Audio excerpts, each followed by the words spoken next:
இந்த கூட்டத்துல ஆடு மேய்க்கிறவங்க யாராவது இருக்கீங்க? இருக்கேன். வரவேற்கிறேன்.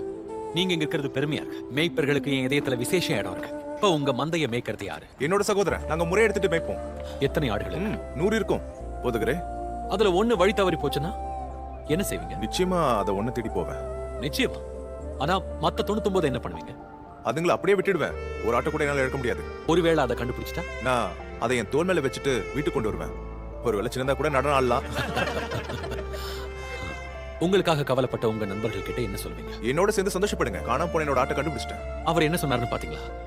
எப்பவும் வழி தவறாத 99 ஆடுகளை விட வழி தவறுனா அந்த ஒரு ஆட்டுக்காக சந்தோஷப்படுறாரு. அதனால ஒருவராவது கெட்டு போவது என் பிதாவின் சித்தமல்ல. அது போலவே மனம் திரும்ப அவசியமில்லாத 99 நீதிமான்களை குறித்து சந்தோஷம் உண்டாகிறத பார்க்கலாம். மனம் திரும்புகிற ஒரே பாவியின் நிமித்தம் பரலோகத்தில் மிகுந்த சந்தோஷம் உண்டாயிருக்கும் என்று உங்களுக்கு சொல்கிறேன்.